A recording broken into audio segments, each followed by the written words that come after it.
Okay, let me pull up over here, see what we can make this happen.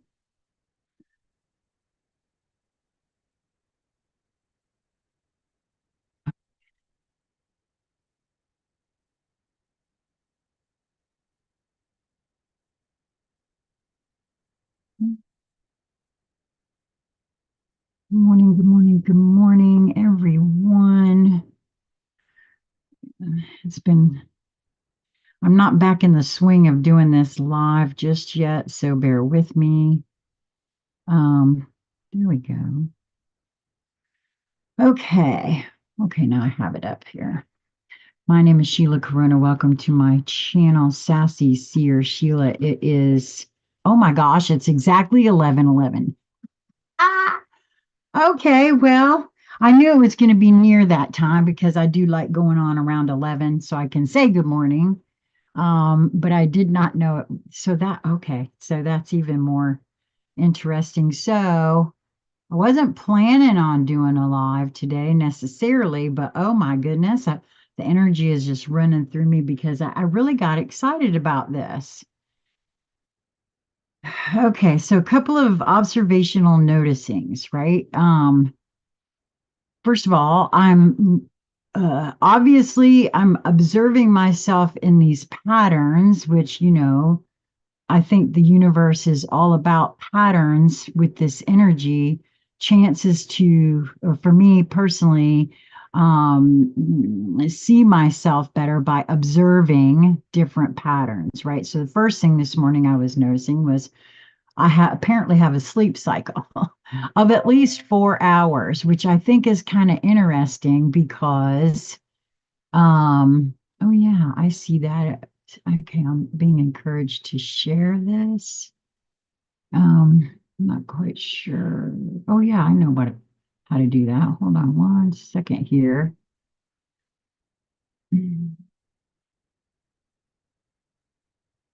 I don't know. At any rate, so I apparently if I wake up at 5 or so in the morning, it's best for me to just stay awake. Because if I come back and go to sleep, it's another 4 hour cycle I'm noticing, which I'm not upset with necessarily because obviously I must have needed the rest or that wouldn't have happened, right? So, which is different from the way it used to be. I wouldn't be so easy on myself. I would have been much harder on myself. But it's so noticing that I had this morning. And then the very next thing, before I even got out of bed, I had an earworm come in. And, I haven't had earworms for quite some time. And so when they come in, of course, I know there's a message in there for me. And I recognized one word over and over.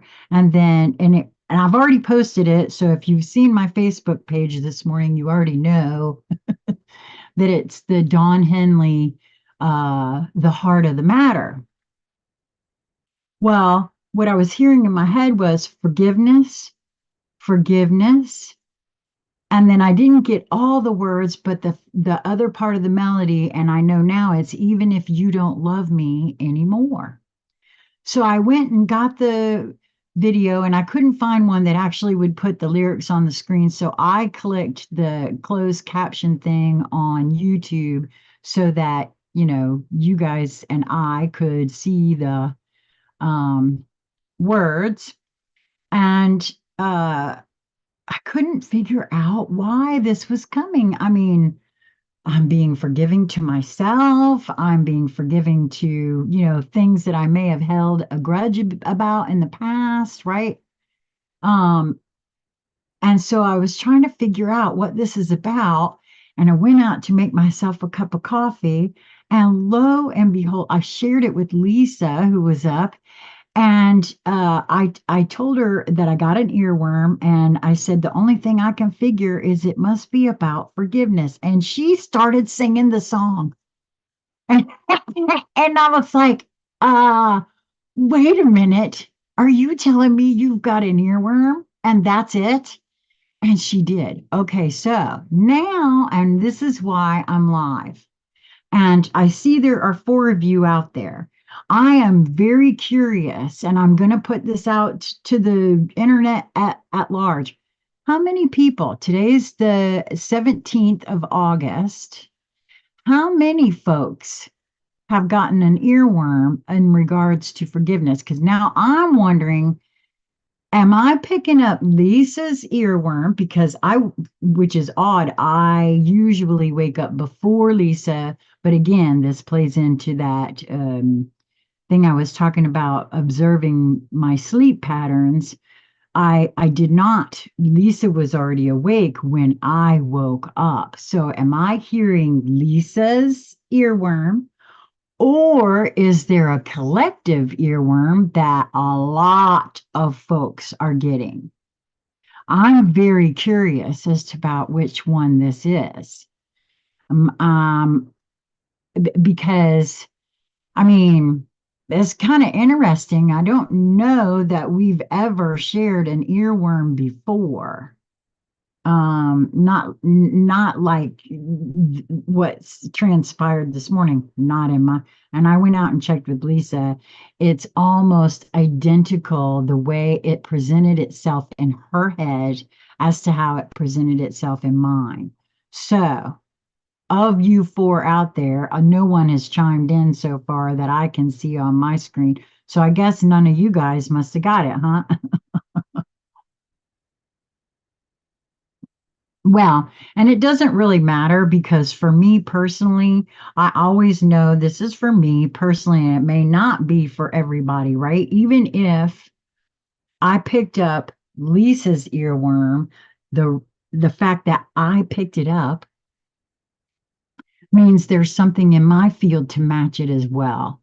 And so, you know, I'm thinking, what is it? Or, oh, okay, because now because the question is, what am I not seeing that requires forgiveness, even if whomever it is doesn't love me anymore?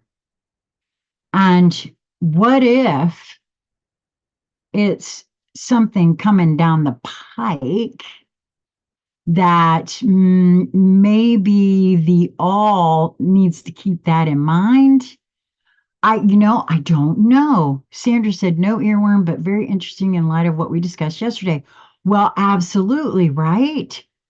Right? Um, coming to, okay, so for me, there's a little bit of a difference of coming to the knowledge of we are all one and yet separate all at the same time, and coming to the knowledge that we are all one and separate at the same time are two different things, at least in my experience. Um,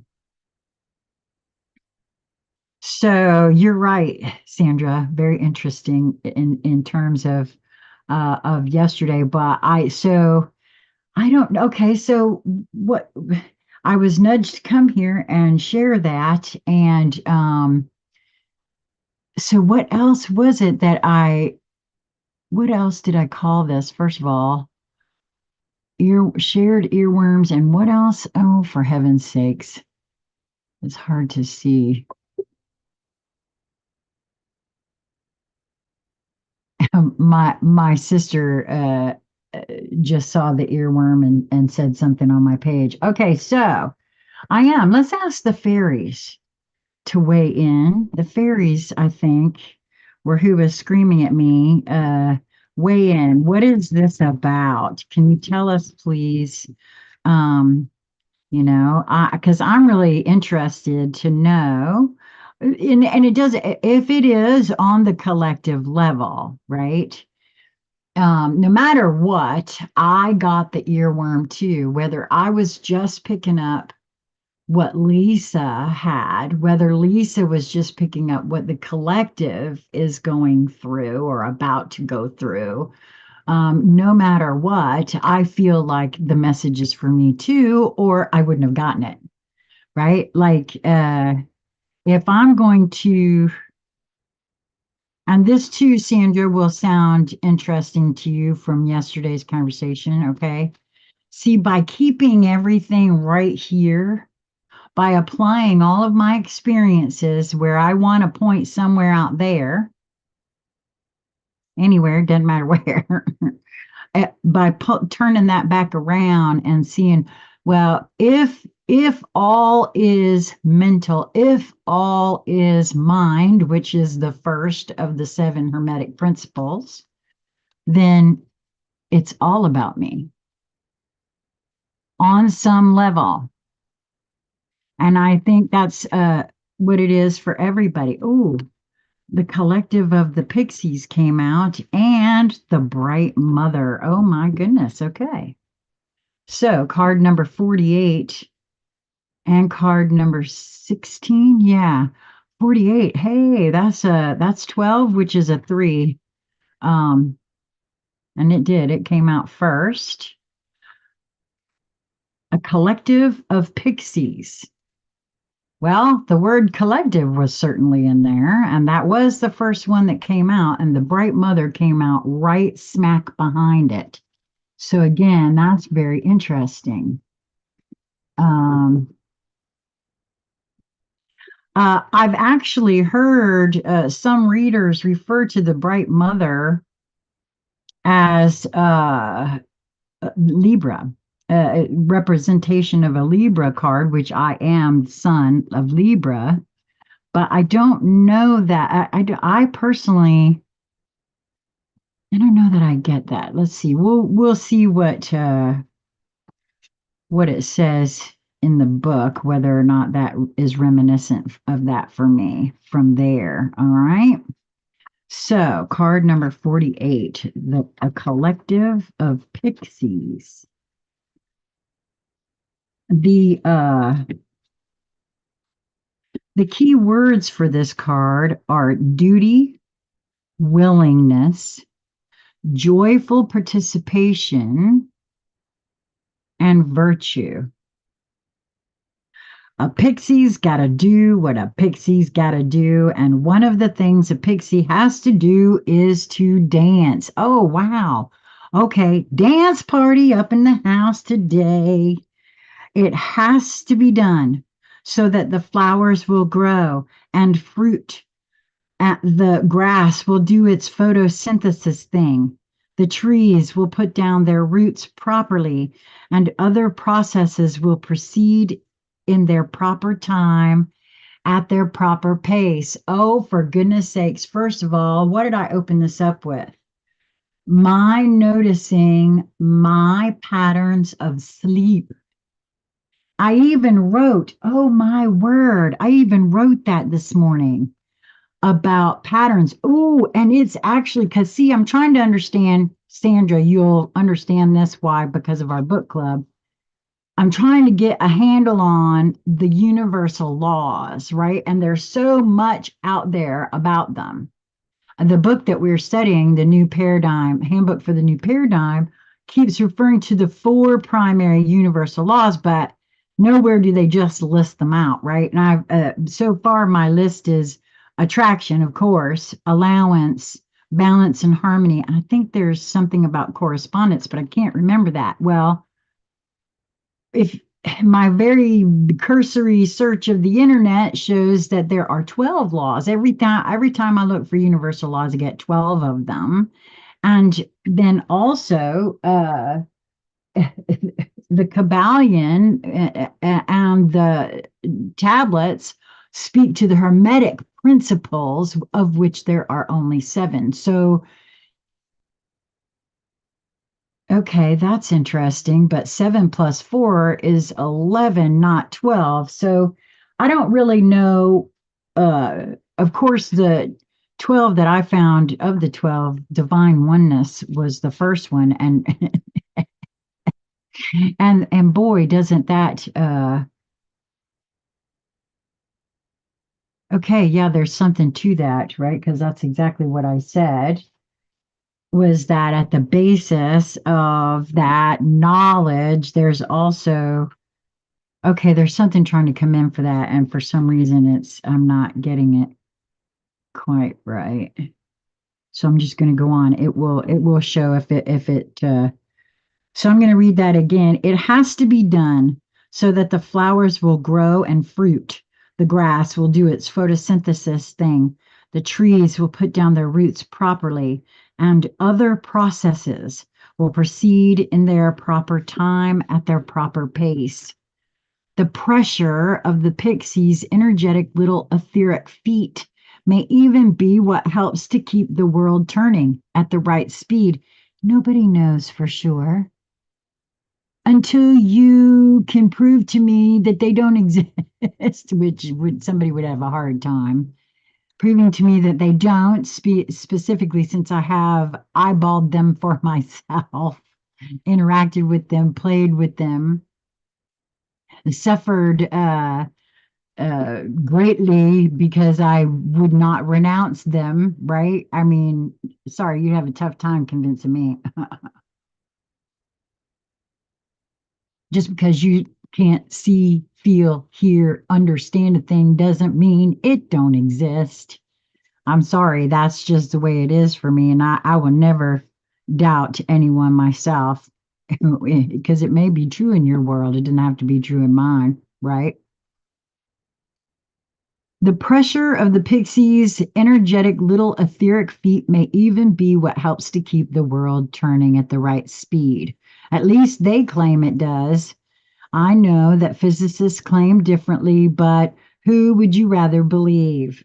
Besides, physicists keep changing their minds about things, and pixies have done this dance forever. And the world has kept on turning, hasn't it? Well, hey, that's true. All the physicists do anyway is to explain how the pixies dance works, not who does it. Yeah, there's a perspective to take on board, isn't it? Huh. Approaching these tasks with lightheartedness is, they say, essential. It lends virtue in the sense of potency to their actions. Otherwise, their feet would come down too heavily and stunt the growth of things instead of enhancing it. Or they might step too lightly, and then things might grow the wrong way up or sideways. It could make the world turn wrong. Oh, that's kind of interesting, especially given the idea of polarity flipping the other direction. Uh, or not in this book. I keep wanting to pick up that book. Um, if indeed the premise of this book, the channelings in this book, is what is the, or was, I will say, the idea, right? To go on to a full-on negative situation. Very interesting.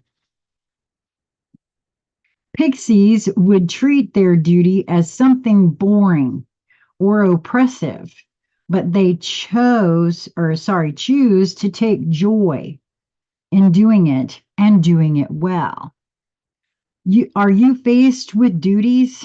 Like the old saying goes, a merry heart makes light work. We have a choice about how we do anything. This really goes to the heart, for the heart of the matter for me, about choosing, or not, yeah, choosing my highest joy in every moment that presents. This right here, because we have a choice always. If we choose to do it, why choose to do it and then stomp about it? Boy, I'm telling you, if that's the way somebody wants to do something for me, back off Jackson, because I really rather not have that sort of help on board. You know what I mean? I mean, honestly, we can make a game of it and do it happily. Yes, why not? I mean, if it's something you have to do, right? Either that or get to a situation. I know because a lot of people, I hate my job. I don't want to go to my job. I don't like my job.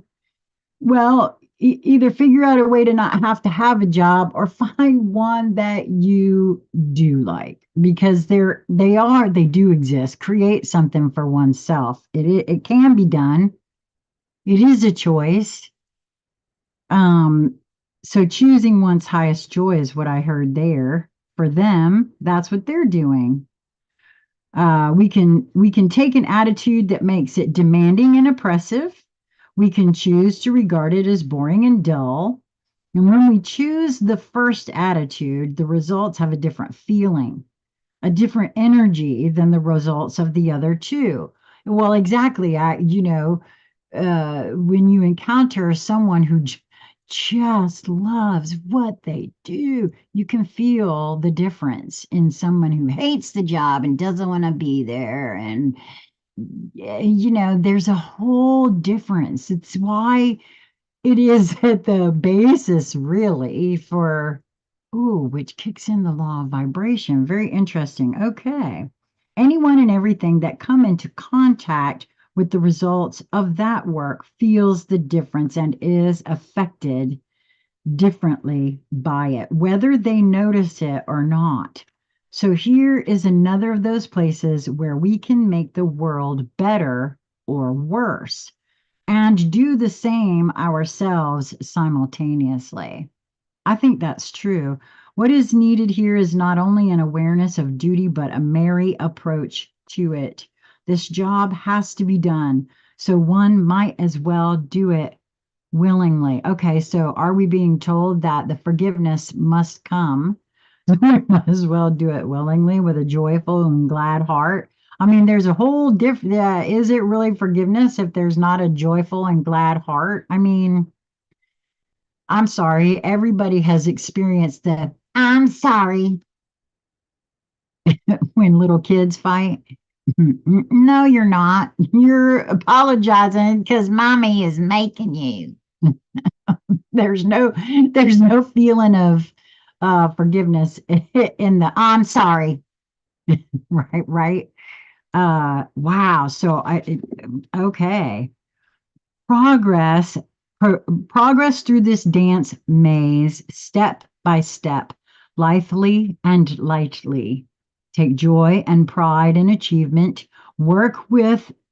Approach the work with zeal, zest, and zing, and perhaps even a little zaniness as well. Otherwise, you might as well not bother. Well, almost. I remember one of my very first jobs. As a matter of fact, it might even have been, no, it wasn't my first job. My first job was at Burger King. One of my very first jobs, I know I wasn't over 17 yet, was at Kmart in Florida, and it was Christmas time, and the line, I was a cashier, and this is in the old days before there was no scan. There wasn't no scanning nothing. If it didn't have a price tag on it and you couldn't punch it into the register and hit total, you wasn't getting a total because that's how you used to ring up stuff, right? There was no scanner back in them days. It was a glorified adding machine, the cash register was. And the line was to the back of the store, and people were getting so mad. Remember, this is Florida in December because it was hot outside. People was hot inside for having to stand in line for so long. And I don't know. I was making everybody laugh. I remember I was the little fat kid, little weird fat kid. Might as well and that's exactly what I said. Might as well be happy about it. It's Christmas time. We're all here together. I appreciate everybody's patience. I know I'm new and I'm slow and I'm learning, but hey, we all in this together. Right? Make it a little zany. And I had a great day that day, actually. Some people didn't, but I did. Otherwise, you might as well not bother. Well, almost. There is something about this light-hearted approach to your duty that is important at this time in order to achieve the results you want. Oh, okay. So is there something about this that maybe I've held on to that I didn't even realize I was holding on to and viewing in a certain way? Food for thought. Additionally, consider the words collective and cooperative as you make your plans. Well, I would say a shared earworm is cooperative and collective. This situation may take more than one person, perhaps others is appropriate, perhaps several working to achieve the desired results. Okay, that's also what our book talks about. People of like mind with similar intent, not being attached to the outcome. And okay, so ooh, this is a collective earworm. This is not just for me, not just me picking up Lisa. Okay. This situation may take more than one person, perhaps several, working together to achieve the desired results, joining forces with coworkers and fairies as appropriate. Hey, Teresa. Oh my gosh. I'm telling you, this morning is off the chazang, girl, for me. Let's see. I haven't even been awake. I've only been awake about a little over an hour and a half. Oh my gosh. Ugh.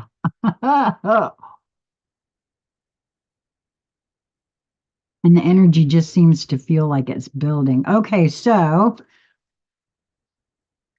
yeah, the fairies obviously wanted to be brought into this, and I know they must feel lonesome because I really have not been in attendance with the fairies or anybody for that matter for quite some time. I've been really, again, this last almost 2 years now, it feels like there's been a lot of here and not here. And timelines collapsing all over the place. I'm hoping that it's a timeline thing and not just me putting down something and not remembering where I put it because it involves a plum this go round. And I know where I put it and it's gone. And so, update to follow on that. You never know when you might find it. But there was something else I said must have went with it. Um, because there were two things missing. So the other card that came out this morning is numerologically a 7, which for me, and I don't even really know why. I've always felt that this number um, feels like divinity for some reason, which is weird because I also see 13 as a divine sort of vibe for some reason. And this is a personal thing. This is not a metaphysical thing, and I don't know why that is. Um, so this is the bright mother. And the key words for her are creativity, nurturing, productivity, intimacy, and sheltering. She is the bright mother of us all and knows that life, all life, is a miracle. Okay, no, wait a minute. I'm just now getting it. She wasn't considered Libra. She's considered Virgo. Okay, that's interesting. Something just fell behind me. Okay. Um, she's Virgo, not Libra. Very interesting. I don't know why that came in right as that fell back there. Okay. She is the bright mother of us all. Oh, okay, because I also just heard Gaia Sophia as well. Okay, there's something about that. Not quite sure what. Hmm. And she knows that life, all life, is a miracle. The bright mother is constantly amazed at its perfection in imperfection. Yeah, because it all serves. Even something that we want to judge as wrong, ugly, evil, don't want that, whatever, is part of the whole. She rejoices in its being, sorrows for its growing pains, and exults in its successes. This great lady is both Earth Mother and the full bright moon, which is coming up on Monday. I'm so excited because Lisa and I are gonna get to go and see Crystal and hang out a little bit on Monday. Pregnant with the future of all growing things.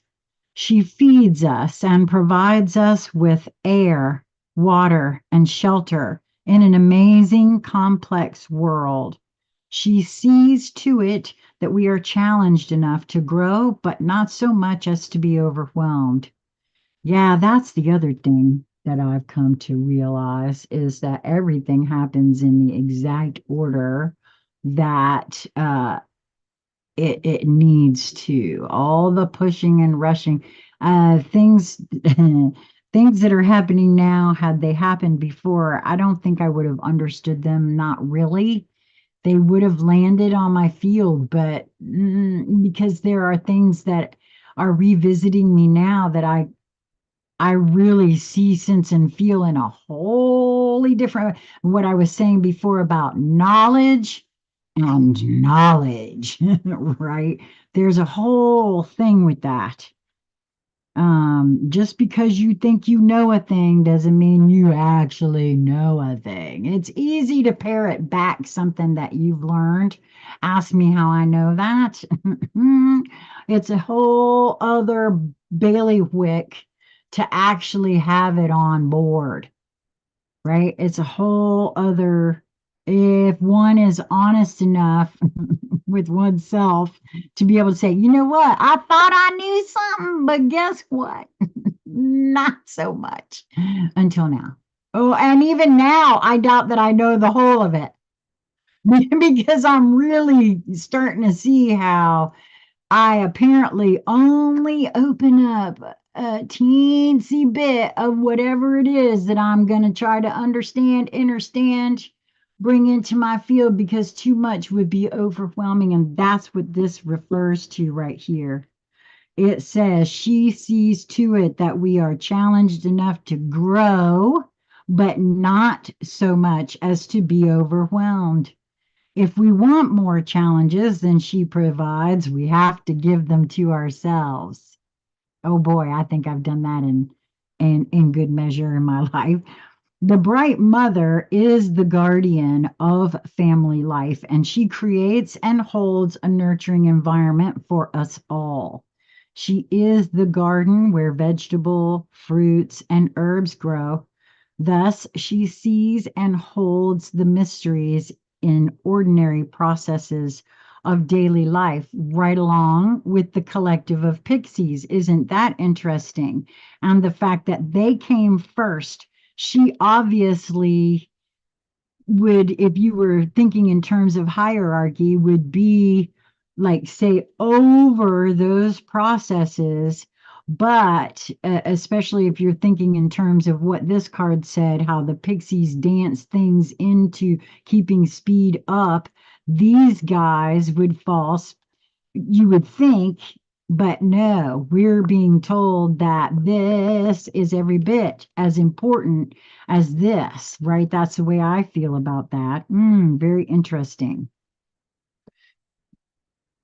Uh, so she is the guardian of family life, and she creates and holds a nurturing environment for us all. She is the garden where vegetables, fruits, and herbs grow. Thus, she sees and holds the mysteries in ordinary processes of daily life. The bees making honey, the cream turning to butter, the birth of the baby and its growth, the blossom turning to fruit, and the wheat ripening. This lady has loving patience for natural processes, however slow. Oh, there's been a lot about, uh, oh gosh, we were just talking about this the other day. The collective of humanity. Um, okay, so this is why doing the individual work, I see it as so important. And Lisa helped me get this really good the other day in a conversation that we were having. Um, because we actually create reality, and in a collective, we each uh, participate in said collective reality. To what degree and how it works, I got no clue, but that's what I keep being shown, right? Because all is one. And there is going to come a time with where whatever humanity, the collective consciousness of humanity is unable to see, handle, deal with, purge in some ways from their systems, these belief systems that are so erroneous about what actually is, in order, because the earth is rising in frequency herself, she will make up the difference. And these earth changes um, will be a direct result of how thick what the soup is that has to be gotten through. And because it is a collective, even though we all want to point to this guy over here who ain't awake, and it's real important that he get this. Well, as soon as I'm pointing my finger outside of myself, I'm the one that ain't awake. You know what I'm saying? That's all I got to say for it. For me, this is how, from my perspective, this goes. So for me, I'm saying I know that there's stuff within me still and yet that I haven't seen. And this right here, what it's saying, this card is saying for me, ties into another conversation that we had earlier in the week in regards to, the earth can't wait for very much longer, I don't think. Now, a lot of people are feeling that when you put together the information that's bombarding the earth from the sun, and what it is meant to do, which is in many ways upgrade the frequency, not just of the earth, but of us as well. There may come a time, many have been talking about it, right, where it's inevitable. So it behooves me to make sure I see all of what I need to see within me, because I'm the only one that can change anything, is me. That's the only thing I can change for sure, that I know I have control over. All of that out there, outside of my control. Right here, 100%. 100%. Nobody is in control of me, save me. That's it. She fosters within us the kind of security that gives us the inner stability we need to explore and adventure out in the world and within our own psyches. She reminds us that, oh, I skipped something. Her commitment to us is for life, her eternal life, not our ephemeral in the flesh lives. She is present in all of our deep and committed relationships, facilitating, nurturing, loving, creativity, and giving. She fosters within us the kind of security that gives us the inner stability we need to explore and adventure out in the world and within our own psyches. She reminds us that there are times when we must put others first because their need is so great, but that in doing so, we must not lose sight of our own needs and nurturing. And I will be honest with you, at this point in my life, I question myself at every turn. If there is something I find myself wanting to do for somebody, I want to know, okay, what is this, right? Because all of my actions are suspect. I'm sorry, until I get a handle on all of me, uh For me, because when I'm looking at myself, I want to see all of me. And so, and I have found a time or two when, I was trying to make myself look a certain kind of way. So I don't want that going into the frequency of my interactions with others. That's like a barb or a hook in there that I'm expecting something in return, right? I don't want that. I've seen enough of that. So I gotta root that out in here because I've done that in my life a lot. I'll admit it. I think everybody has if they admit it to themselves. And that's pretty much what this is for me, is just coming to the truth of me. That's what the whole truth or community actually is, in my view. And the whole thing about rooting out the deep state is all, if everybody would just turn that inward, I think we might find a few things actually, because there's a deep state of being that we're being asked to look at here. One online member sees her keeping an eye on things, making sure that we all do what we need to do. To another, she says, quote, "You know me by the joy in your heart and the help in your head. You can have it all. All you have to do is ask." I love the way my housemate Lisa Flamino Rush talks about her soul. She recognizes her soul's voice over her ego's voice now, because her soul never speaks to her harshly in any sort of way. It's more of a whisper. It's more of a loving, I see what you got there. I see your, it's and these are me paraphrasing my understanding of her words, but I'm still gauging the inner voices that I have. And that's why all of my things are suspect at the moment, because which voice am I aligning to?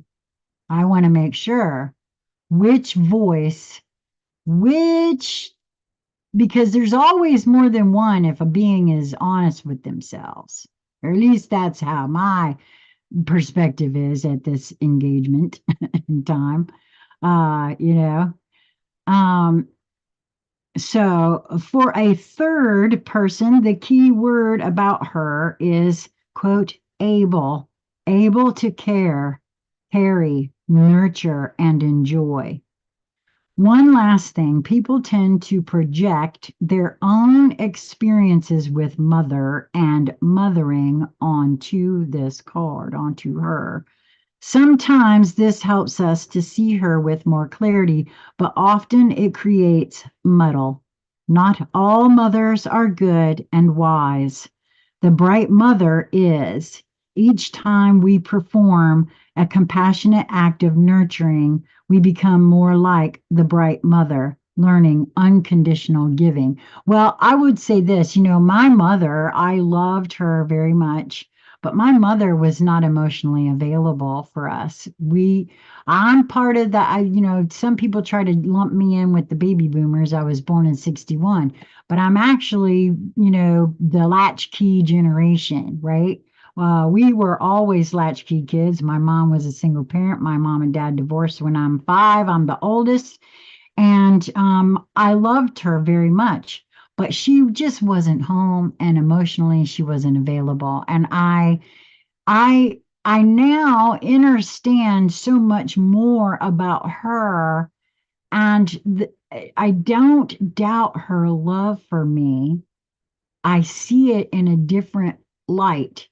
And I'm actually quite grateful for exactly how my life went.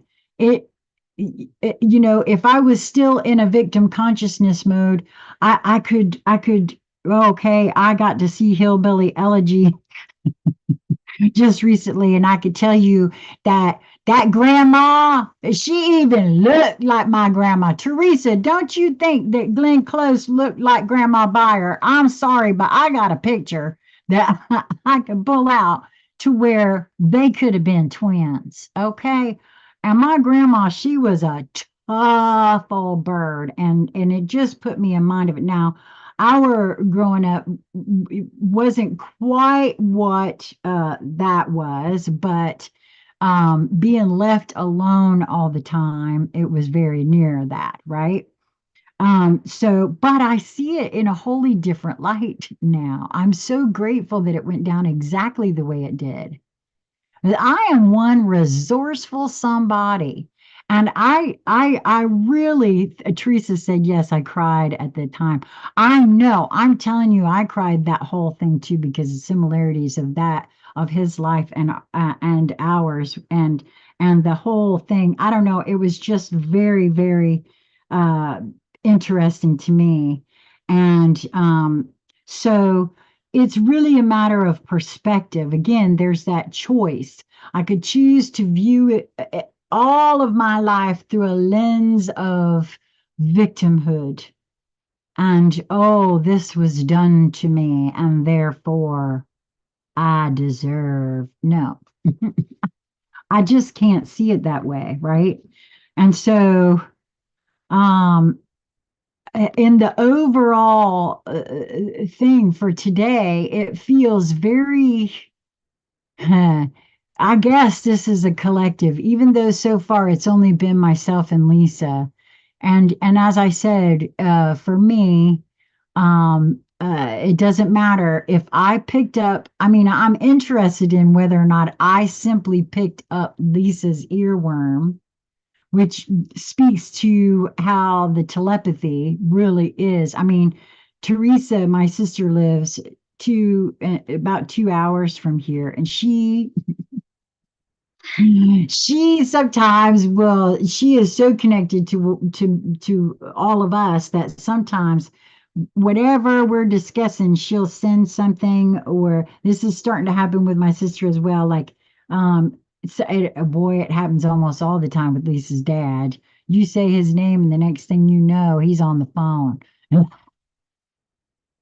So you see, I think the connections to folks, Teresa, I feel the new energy is permeated in that moment if people have the eyes to see it. Moving forward, never possible without forgiveness. Well, yes, that's true. It's so, so true.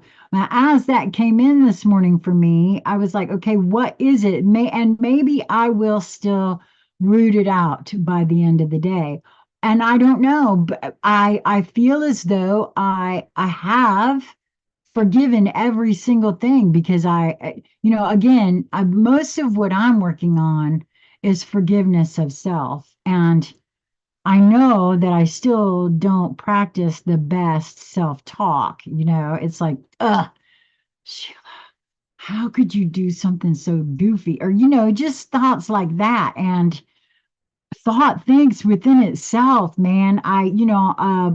Pulling that, reining that in, seeing that, and then working, practicing. Because at this point, a lot of my inner language and language in general is still a matter of habit. That was something we also discussed in our book study yesterday. Uh, uh, how I brought it up because I know it's right there for me. Uh, Habit, right? That programming is so ingrained. And I think that might be why I was nudged to start with the program of saying bless you when somebody sneezes, because just go ahead, challenge yourself. Challenge yourself to stop saying bless you. First of all, ask yourself why you do it. Because like I said, when I started observing myself, I knew it was a programmed habit when I was practicing not saying it. Somebody in a Walmart sneezed. It must have been 2, 3 aisles away. And here I am yelling, bless you. I don't even know who it was or what the situation was. And I was like, oh, and I was at that time I was observing myself about this, and it was so automatic. It just before I even had a chance to realize what I'd done, right? And that's when I knew, oh, hey, it's very deep. Any kind of programming, even when one starts pulling focus to said program. Okay, why do I say these things? Why do I act this way? What is behind that? um, but just that very act for me, um, letting those thoughts come and go without attachment. Yes, well, no, no, no, they're not. But the fact that they're in there for me was first because I had to see it.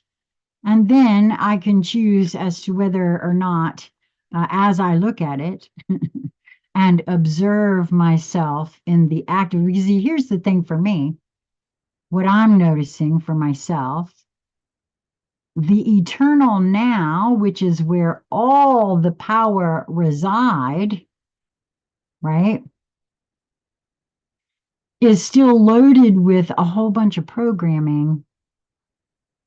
And I want to, that is habitual. And I don't want to do anything. Habitual for me is mindless.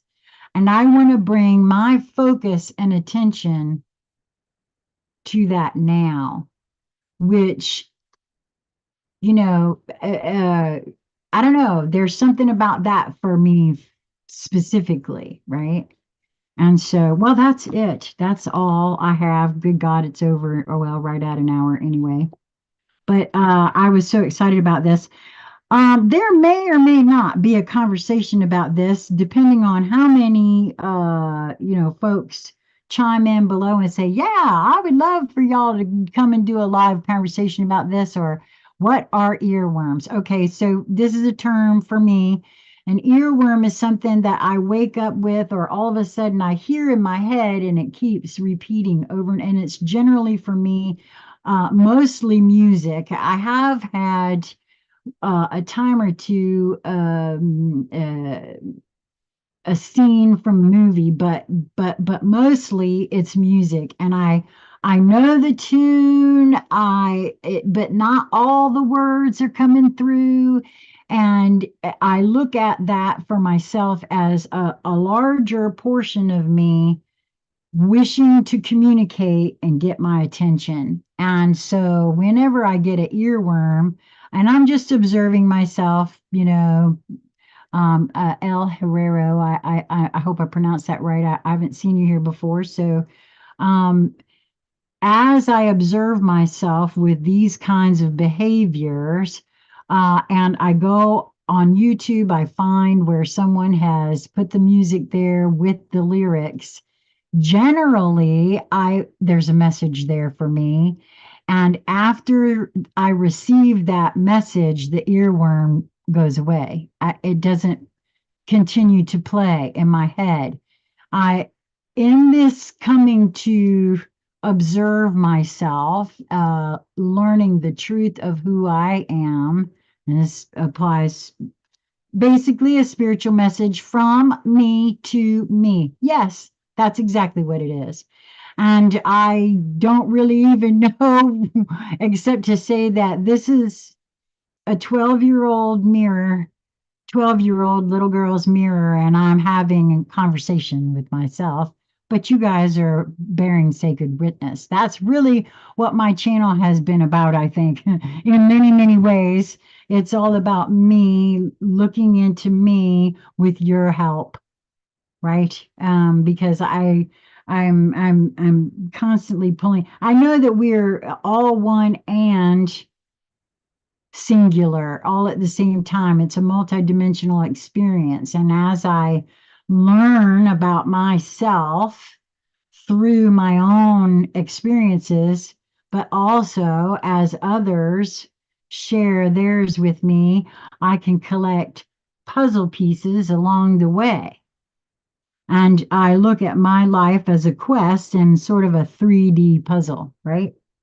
So, anyway, I'm hoping that we'll get some comments and some folks that want to, have a conscious conversation about anything I've talked about today because I got a feeling um, this is going to develop over the course of the day. The fact that I was wondering, is this my picking up Lisa? Is this the collective altogether? I think it's all of the above because, Lisa hears the collective as she doesn't usually get earworms. So it's kind of interesting. Maybe because I was in here sleeping, she might have picked up my earworm. I just don't know how it goes. I get the earworms mostly. She gets them too, just not as often as I do. And I think that has to do with the fact that I was very, very, very into music, chorus as a kid. I sing at the top of my lungs sometimes, even now. Hey, Astro Gardens, you need to hit me up. We need to have us a conversation. It is long past due. Every time you come on here, I say that, but I know things get weird and busy. So when you're ready to begin again, you let me know, okay? You live for the if you're just now getting here, go back and take a listen to today's what came in, Andrew, because I don't know, I feel like it's going to build on itself. Watch this space tonight. If you see this today and you want there to be a live tonight, where we talk about this because I'm telling you, I feel like it's going to build over the day. Oh, okay. Uh, I would love for you to reach out. Yeah, a crazy morning. Well, you enjoy your morning, sweetie heart. I'm about to sign off anyway. Well, you're welcome, El Hero. I hope you do come back. And please, if you see this after this live, and you are interested in doing that tonight, put a comment down there. And we'll do it. I may do it whether there's no comments anyway, because you never know with me. Okay, everybody have a good day. Thank you for tuning in. I hope that you will allow yourself to to move towards that which brings you joy in each moment that presents itself to you. There is another perspective. I have found for myself, if I just slow myself down for a second to flip to just a little bit of an angle and look at a different perspective, take in a puzzle piece or two, there may be a different way to handle anything that arises in my life that I want to get all crazy about, right? Boys of Summer is coming in stronger for you. Okay, I'll have to go look that one up, Andrew. Love you guys. Till next time, I hope you will be well. And do comment. Let me know if you want. See you maybe later today. Maybe not.